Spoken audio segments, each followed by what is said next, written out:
A pour objectif de répondre au révérend Père Vondouame, un janissaire qui s'est levé contre nos traditions. Dans son émission radiophonique du lundi 27 janvier 2025 sur Radio Maria au Togo, le révérend Père Vondouame s'est attaqué frontalement et de façon grossière à nos traditions par des mensonges et une présentation fausse de ce qu'elles sont. Dans son collimateur, les cérémonies des PEP, le nouvel an guin, qu'il qualifie de satanique, de mal. Ces propos calomnieux et mensongers, diffusés sur une radio de grande écoute, sont un des moyens utilisés par les responsables des religions étrangères pour discréditer les religions ou spiritualités autochtones en Afrique, afin que les populations, sans repères, sans histoire, sans culture, se livrent à elles. Or, nous, Africains, pour notre propre survie, en tant que peuple, avons besoin de restaurer notre identité dans toutes ses composantes. Nous ne pouvons donc pas laisser passer sans réagir ce type d'agression vis-à-vis de nos traditions. C'est la raison pour laquelle, c'est la raison de la présente réponse. Notre ton ici sera dépourvu de toute diplomatie. En effet, la diplomatie suppose un minimum de respect. Or, celui qui ne fait pas montre du moindre respect vis-à-vis des autres ne mérite aucun respect. Au contraire, Amekumu Jessi fi kebeso nyedi owa voa leo ganglo de o tunahone. À celui qui ne connaît pas bien ses propres origines, mais vient faire l'important devant les gens, il faut lui apprendre d'où il vient. Je vais résumer en premier les propos du révérend Père Vondouame. Dans son émission, le révérend Père Vondouame s'est attaqué à la célébration du Nouvel An guin et aux cérémonies religieuses traditionnelles qui l'accompagnent. Pour lui, les vaudous mâles s'embrassent et se marient entre eux. Il en est de même des vaudous femelles. Dans sa volonté de dénigrer nos vaudous, il a intégré Mami Ouatta à la liste des vaudous gays. Pour lui, c'est la transgression d'un interdit pendant la période des interdits, c'est-à-dire la période de Sédodo, qui précède le Nouvel An guin, qui est considéré par les gains comme un péché. Il s'attaque ensuite à la cérémonie de bénédiction de la communauté du pays et du monde, appelée Situtu.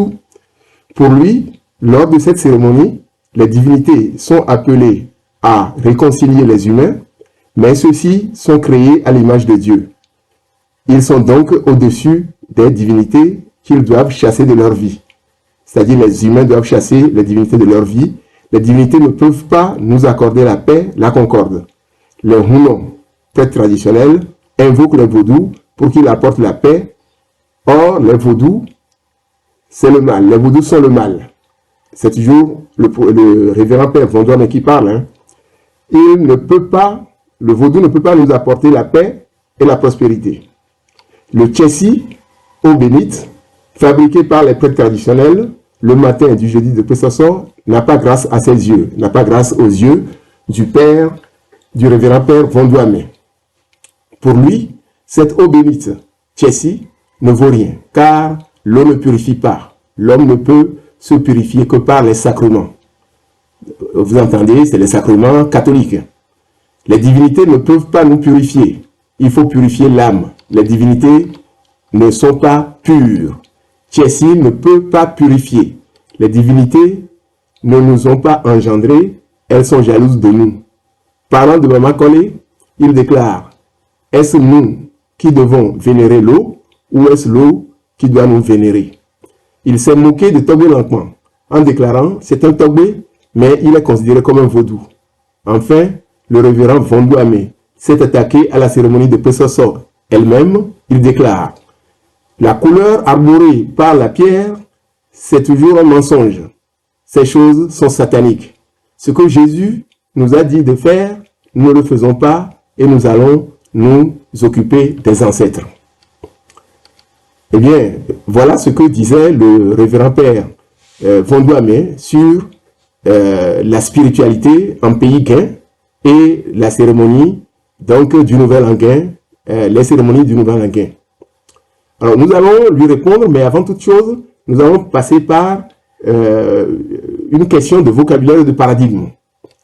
Le révérend père Vondouamé a sorti tant d'absurdités que nous sommes en droit de nous demander s'il a réellement suivi scrupuleusement ses cours au séminaire. En effet, de tous ceux qui prétendent être les pasteurs des humains que nous sommes, les prêtres catholiques comptent parmi ceux qui sont les mieux formés. Mais il y a une autre hypothèse.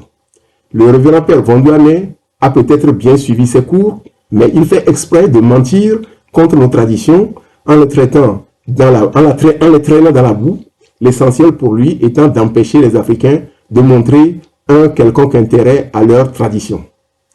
Alors, pour que nous puissions nous comprendre, reprenons les choses d'abord au niveau du vocabulaire et ensuite au niveau du paradigme dans lequel évolue chaque univers spirituel. Dans notre langue, le gain ou guingbé, vaudou, ça veut dire en français Dieu ou divinité. C'est un esprit bénéfique. Maou, l'insurpassable, l'invincible, c'est le nom propre du créateur du vaudou suprême dans le golfe du Bénin, dans les langues d'origine Adja. Ahovi, c'est le diable, c'est l'esprit maléfique. Pourtant, si on demandait à nos frères et sœurs chrétiens ou musulmans de traduire en français le mot vaudou, la plupart, sinon tous, répondraient diable. C'est un des résultats de l'aliénation que les peuples africains ont subi. Si l'on comprend bien le vocabulaire exposé ci-dessus, il est facile d'accepter que Dieu n'existe pas comme un nom propre pour désigner le Créateur. Chaque peuple a sa propre conception du Créateur, ses propres rites pour le vénérer et lui a donné un nom propre. Alors, on comprend que Jéhovah ou Yahvé est le nom propre du Créateur selon les Hébreux. Jésus, c'est le nom propre du vaudou des Européens, bien que présenté comme fils de Yahvé. Allah, nom propre du Créateur du vaudou des Arabes. Après le vocabulaire, le second point sur lequel le révérend père Vondouamé se fourvoie, c'est qu'il ne comprend pas que sa religion chrétienne et la religion traditionnelle africaine ou spiritualité africaine n'évoluent pas dans le même paradigme. Dans le paradigme africain, il existe un seul Dieu, Maoulissa, communément appelé Maou dans le golfe du Bénin, en tout cas dans les langues adja du golfe du Bénin, l'insurpassable, créateur de l'univers et de tous les êtres. Maou n'est pas un être qui plane quelque part dans l'univers, il ou elle s'exprime dans ses créations. Ces expressions de Maou sont les vaudous dans les langues d'origine adja, les orishas chez les Yoruba, les Nétéros ou les Nétérous chez les anciens égyptiens, etc. Maou peut donc s'exprimer à travers un objet inanimé ou un être vivant, arbre, animal ou animal. Ce ne sont pas autant de dieux, mais différentes expressions du Dieu unique. Les anciens égyptiens, en s'adressant au Créateur, disaient « Oh Amon-Ra, tu es l'unique, tu es l'être qui a existé avant toute autre forme d'existence. » Ou encore « Unique est Amon, qui est caché pour eux, sans qu'on connaisse son véritable aspect. » Et pourtant, il existait un grand nombre de dieux en Égypte ancienne. Non seulement ce sont autant d'expressions du Dieu unique, mais certains sont différentes formes de la même divinité. Exemple, Astou ou Isis, appelé Isis par les Grecs, Hathor, Neit, Maat et Tefnut sont exactement la même divinité chargée sous différents noms de différentes fonctions. Donc, que les Africains vénèrent plusieurs divinités, du moment qu'il s'agit de vaudou, c'est-à-dire Orisha, Nétérou, et non d'Ahovi, c'est toujours Maou, le créateur, l'insurpassable, l'invincible, qu'ils vénèrent. Et lors de toute cérémonie, c'est à Maou qu'ils s'adressent en premier. Dans le paradigme des religions abrahamiques, c'est-à-dire le judaïsme, le christianisme et l'islam, il existe un Dieu unique et rien d'autre. Si l'on accepte bien sûr la pléthore d'anges, de chérubins, de prophètes, de saints, etc. Certains concèdent que ce Dieu a créé l'homme à son image. Pourquoi les autres créatures de Dieu uniques ne seraient pas créées à son image? En toute logique, nous devions donc vénérer l'homme, c'est-à-dire nous-mêmes, si nous sommes tous à l'image de Dieu. En se basant sur le paradigme de sa religion chrétienne, le révérend Vondouamé sera bien incapable d'expliquer la Trinité chrétienne, Yahvé, qui est en même temps Jésus, qui est en même temps le Saint-Esprit, sans avoir recours au dogme. Pour comprendre comment 3 peut être égal à 1, en défiant toute logique mathématique, il faut retourner aux sources. Il faut retourner dans les temples et tombeaux de l'Égypte ancienne, où les fondateurs du judaïsme et ceux du christianisme sont partis mal copier les concepts de la spiritualité africaine, ou venir dans le golfe du Bénin pour apprendre que le Créateur peut avoir plusieurs expressions. Si, dans le christianisme, on peut vénérer Yahvé, Jésus, Saint-Esprit, Marie, etc., on peut très bien vénérer dans le golfe du Bénin Maou, Atapesu, Tchango Hebiesu, Sakwata, Atahadjigo, Togbe Langpan, Nigben, etc.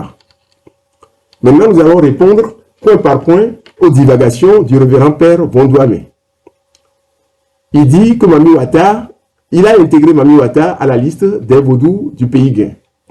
Mami Wata n'a jamais fait partie de la liste des vaudous du pays Guin. Son nom aurait dû prévenir le révérend père Vondouamé qu'il allait se ridiculiser en parlant de Mami Wata comme d'un vaudou du pays Guin. Un vaudou qui a son nom dans une langue étrangère est à coup sûr un vaudou étranger. C'est le cas de Mami Wata. De par son nom, Mami Wata, c'est un vocable d'origine européenne. Il est évident donc que c'est un vaudou qui est apparu avec la colonisation. Ce sont les Européens qui croient aux sirènes.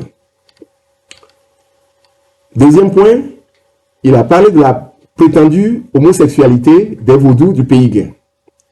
En déclarant que les vaudous mâles s'embrassent et se marient entre eux, et qu'il en est de même des vaudous femelles, le révérend père Vondouamé a décidé de leur coller une homosexualité qui n'existe pas.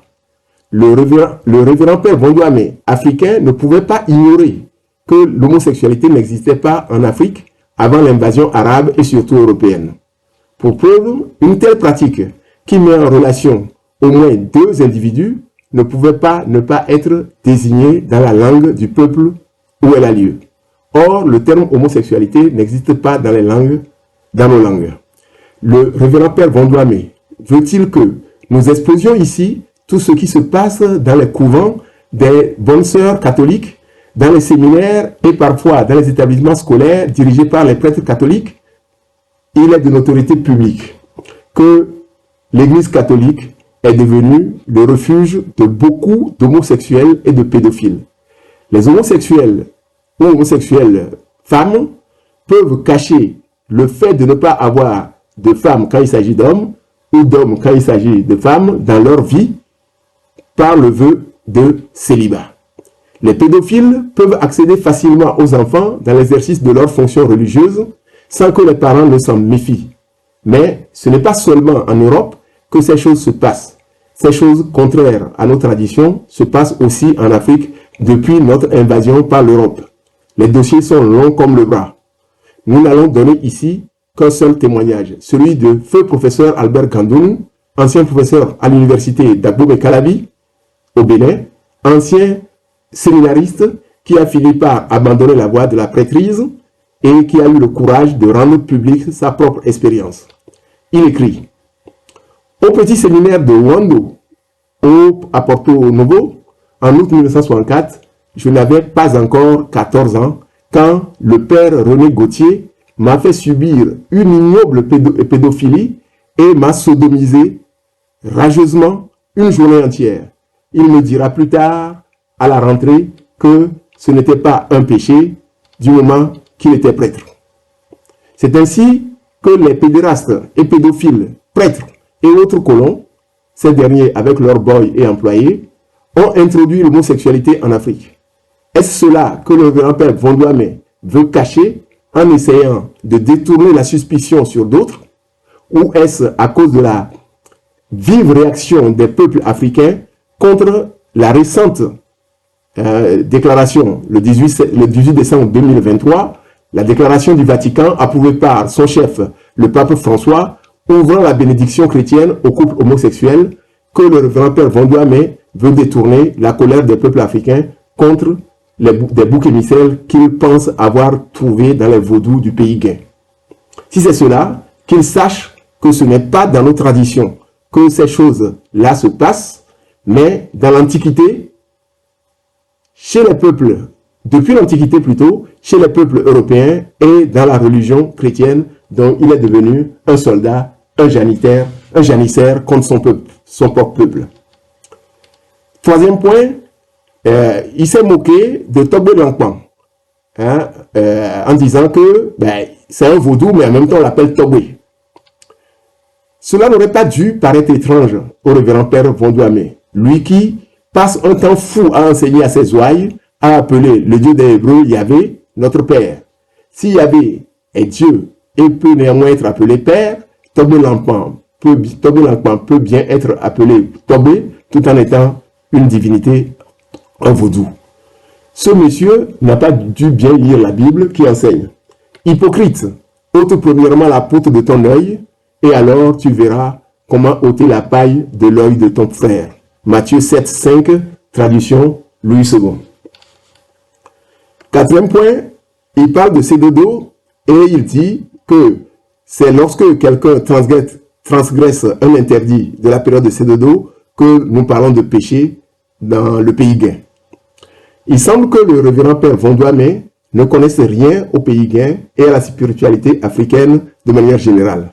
La question se pose donc toujours, le révérend Père Vondoame était-il dissipé pendant les cours au séminaire? En effet, il est difficilement imaginable qu'on ne lui ait pas appris la différence entre la conception du péché dans les religions abrahamiques et celle dans la spiritualité africaine. S'il n'a pas bien écouté pendant ces années d'étudiant, faisons-lui une séance de rattrapage. Dans la spiritualité africaine, la notion de péché originel que l'humanité doit expier jusqu'à la fin des temps n'existe pas. Même la notion de péché individuel qu'on va confesser chez le prêtre n'existe pas. Ce qui existe, c'est un ensemble de règles que l'humain doit suivre pour respecter l'harmonie dans sa communauté, dans le pays et dans l'univers. Ce sont les règles de Maat, de l'Égypte ancienne, Nègre et de la vallée du Nil. Si quelqu'un transgresse l'une de ces règles, non seulement il en rendra compte lors de son jugement dernier, devant Mahou et les ancêtres méritants sanctifiés, mais sur terre, il doit faire le nécessaire pour restaurer l'harmonie qu'il a perturbée. C'est pourquoi, dans la spiritualité africaine, il n'y a pas de pendaison, ni de bûcher pour blasphème, il n'y a pas d'excommunication. C'est donc dans cet esprit que se situe Sédodo, une période d'interdit qui précède la cérémonie de Pesoso. Lorsque quelqu'un transgresse un de ces interdits, on ne considère pas qu'il a péché, mais qu'il a simplement perturbé l'harmonie de la communauté. On dit en gain, Aigle doit. Il a gâté le pays. Il a gâté la communauté. Il doit la restaurer. Il doit restaurer l'harmonie de la communauté à ses frais par un certain nombre de cérémonies. Notez bien, révérend Père Vondoame, lorsque quelqu'un transgresse un interdit de la période de Sédodo, ce n'est pas un péché au sens des religions abrahamiques. Notez ça, notez-le bien. Alors, ensuite, il s'est attaqué à Situtu. Situtu, qui est la cérémonie de pardon et de bénédiction de la communauté. Avant d'entrer dans une nouvelle année, à partir de la prise de la pierre sacrée Pesoso, le peuple du pays gain veut laisser derrière lui les mauvaises actions, les mauvais comportements de l'année qui se termine. C'est pour cela que la cérémonie de Situtu est organisée. Gengbe Bado, l'Académie du Gengbe, écrit « Ce rite est destiné à implorer le pardon des divinités. Il marque le désir de réconciliation sincère entre les ennemis ou deux frères en conflit. Le peuple entier s'engage par ce rite à cesser toute querelle, tout litige, oublier tout conflit et se pardonner mutuellement les fautes commises. Voilà un peuple dont les prêtres traditionnels prônent le pardon, l'amour, la réconciliation, la paix dans la communauté, dans le monde, etc. Seulement, ils ne prônent pas tout cela au nom de Jésus, un vaudou venu d'ailleurs, mais au nom de nos propres traditions. C'est ce qui déclenche l'ire du révérend père Vondoame. Il voit rouge, il éructe. Je cite, « Les divinités sont appelées à réconcilier les humains. Les Hunos invoquent les vaudous pour qu'ils apportent la paix. Or, le vaudou, c'est le mal. » On voit ici tout le caractère totalitaire des religions abrahamiques. En dehors d'elles, on est traité de sataniste, même lorsqu'on prône l'amour, le mal, même lorsqu'on prône l'amour, le pardon, la réconciliation. Ces religions se comportent ainsi parce qu'elles sont avant tout des projets politiques qui sont mis en œuvre sous couvert de spiritualité. C'est pour cela que ce sont toujours les religions abrahamiques qui sont la base des guerres de religion dans le monde. Avec leur spiritualité faite de pardon, d'amour et de tolérance, intégrant le fait que le Créateur puisse s'exprimer sous diverses formes, les peuples africains ne connaissent pas de guerre de religion jusqu'à ce que les religions abrahamiques fassent leur irruption violente sur notre continent. Le révérend père Vondoame s'est attaqué aussi au tchessi, l'eau bénite, qu'on fabrique le jour de Pessoso. Quand on entend ce que le révérend père Vondoame raconte à ce propos, on est sidéré. Il dit, l'eau ne purifie pas. L'homme ne peut se purifier que par le sacrement. Par les sacrements, dit-il. On se demande si c'est vraiment un prêtre catholique qui parle ainsi. Le baptême chrétien, n'est-ce pas une renaissance, donc une purification? Avec quoi baptise-t-on, sinon de l'eau? Jean-Baptiste n'a-t-il pas baptisé Jésus en le plongeant dans l'eau du Jourdain, d'après ce qui est écrit dans le Nouveau Testament? Le révérend frère Vondoame peut se permettre de sortir ces absurdités, même du point de vue de sa propre religion, parce qu'il sait que bon nombre de ses auditeurs ne prendront pas la peine de confronter ces dires aux pratiques de l'Église catholique. Tchessi, que nous traduisons ici improprement par eau bénite, veut dire textuellement eau puissante ou eau de pouvoir. Beaucoup de ceux qui se rendent à Glidikodi pour la cérémonie de Pessoso retournent chez eux avec du tchessi qu'ils achètent en bouteille. Ils sont convaincus que cette eau leur permettra de chasser les mauvais esprits et de se purifier. N'est-ce pas la même chose que font les catholiques qui se rendent à Lourdes, en France et ailleurs, et reviennent chez eux avec de l'eau bénite? Pour le révérend père Vondoame, les catholiques ont le droit de le faire, mais pas les autres. Ensuite, il parle de Mama Collé, simplement, apparemment, il ne connaît rien sur Mama Collé. Alors, un conseil au révérend Vondoame: il faut prendre la peine de s'informer sur un sujet avant d'en parler. Apparemment, il n'en sait rien, il ne sait rien de Mama Collé, et pourtant il en parle. Alors, donnons-lui, aidons-le à s'instruire. Qu'est-ce que le vaudou Mama Collé? Une constante dans l'humanité. Ce qui est inexplicable est considéré comme la manifestation du divin. On ne devrait pas trouver une source d'eau douce au milieu de la mer salée, ni au milieu des eaux de la lagune qui sont saumâtres. Quand on trouve une telle source ou un puits qui produit de l'eau douce en milieu salé ou saumâtre, le peuple du pays Guin considère que c'est une manifestation du divin, qu'il appelle Mama Collé. Ce peuple ne vénère donc pas l'eau pour elle-même, il vénère Mama Collé comme une expression divine. Enfin, le révérend père Vondoame s'est attaqué à la pierre sacrée elle-même, la cérémonie de la pierre sacrée. Lors de la cérémonie de Pessoso, comme vous le savez, la couleur de la pierre sacrée indique à la population l'essentiel de ce que sera l'année qui vient. Cette couleur peut changer d'une année sur l'autre selon les augures. Cette capacité de changement de couleur est présentée par les prêtres traditionnels du pays gay comme une caractéristique divine de la pierre sacrée. En entendant cela, le révérend Père Vondoame éructe, je cite, « La couleur arborée par la pierre, c'est toujours un mensonge. Ces choses sont sataniques. Peuvent-ils faire tomber la pluie? Laissons de côté ce comportement qui consiste à demander à la religion des autres d'accomplir l'exploit, faire tomber la pluie, que sa propre religion est incapable de réaliser.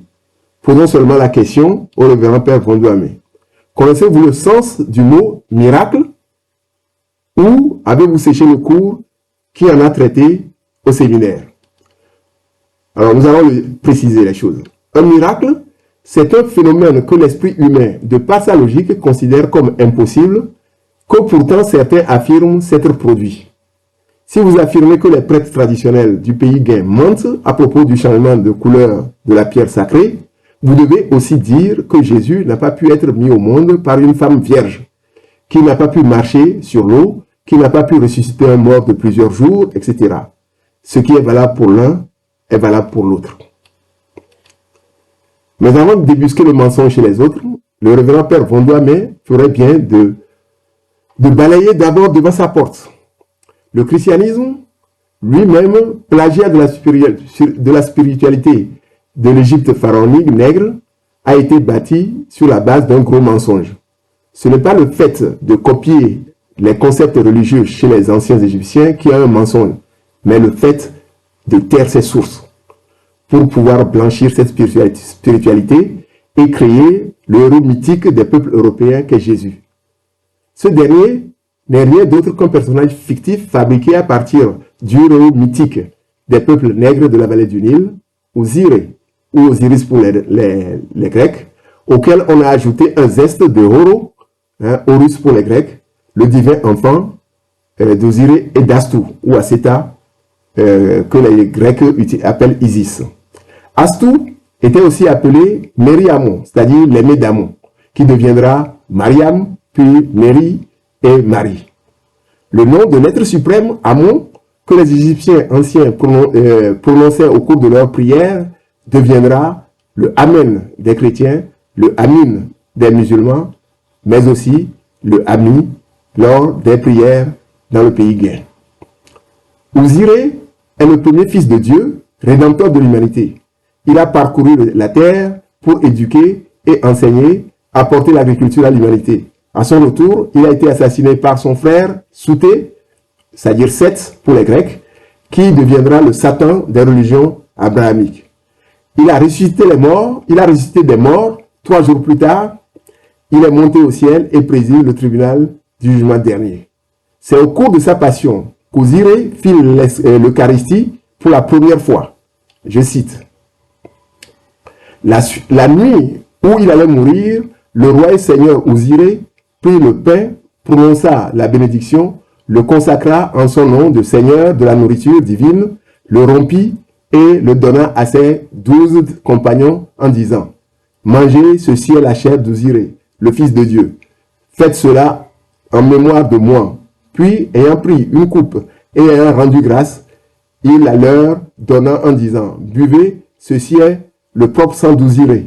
Chaque fois que vous en boirez, faites cela en mémoire de moi. » Alors, cette citation, c'est une citation qui se trouve dans le tombeau du pharaon Ounas, quelque chose comme 2500, 2300 ou 2500 ans avant la prétendue naissance de Jésus.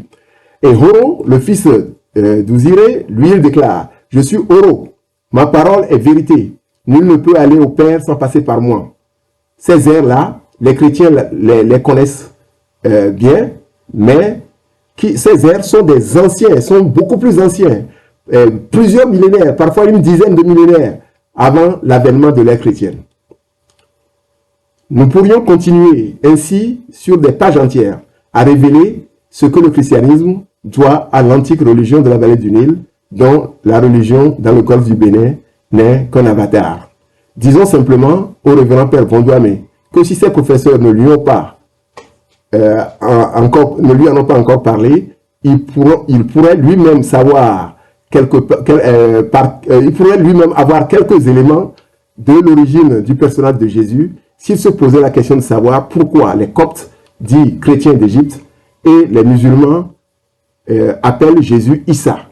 En effet, Is ou Is, qui veut dire l'unité, la totalité, ce qui est accompli, est un des surnoms que portaient Osiré et Astou, c'est-à-dire Isis.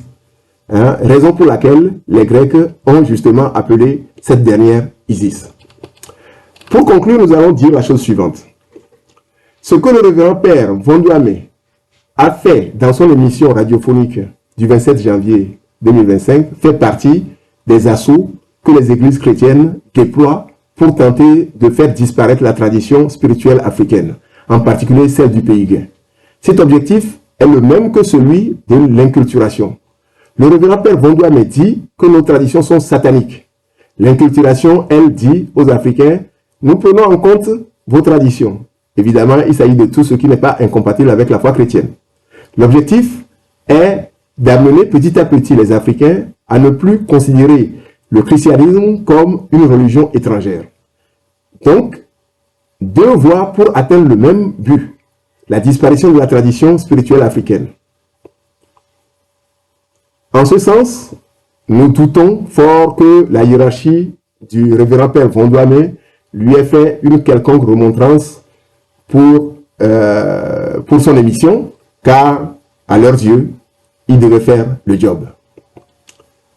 Mais posons-nous la question, le révérend Père Vondoame peut-il aller en Arabie ou dans n'importe quel pays musulman, dans un pays hindou, au Japon, dont par ailleurs le shintoïsme est pratiquement identique à la spiritualité africaine, et fouler au pied la foi des autochtones? Pourtant, nos propres frères, formés et dressés comme des janissaires dans les séminaires et autres écoles religieuses, au service des religions étrangères, se permettent cela chez nous. Chacun doit prendre conscience que les temps ont changé. Le temps où nos parents et grands-parents ne se rendaient pas compte de ce qui se passait et des enjeux est révolu. Aujourd'hui, les enfants d'Afrique, des enfants de Kama, conscients qu'aucun peuple ne peut se développer dans la langue d'un autre, dans la culture d'un autre, dans la religion d'un autre, etc., sont sur la brèche et aux aguets. Ils répondront à toute tentative d'embrouiller la population africaine pour l'envoyer sur une voie d'égarement. Toutes les religions étant équivalentes, parce que reposant sur des affirmations non démontrées et non prouvées par l'expérience, un peuple qui perd ses traditions, qui ne se rattache pas à ses ancêtres, mais aux ancêtres d'autres peuples, perd toute identité. Dans le cas où le peuple ainsi aliéné n'a aucune chance de se fondre dans le peuple créateur de la religion étrangère, c'est le cas du peuple noir d'Afrique vis-à-vis du christianisme et de l'islam, cette perte d'identité par changement d'ancêtre pose tellement de problèmes psychologiques que cela entraîne le peuple aliéné à la dérive. Sans continuité historique et donc sans racines, il est suspendu en l'air et à la merci des autres. Nous refusons un tel avenir à notre peuple. La première variété biologique humaine, donc la plus ancienne. Nous combattrons résolument aux côtés des peuples africains pour leur éviter un tel sort. Le 5/3/2025, Dr Messan Draké.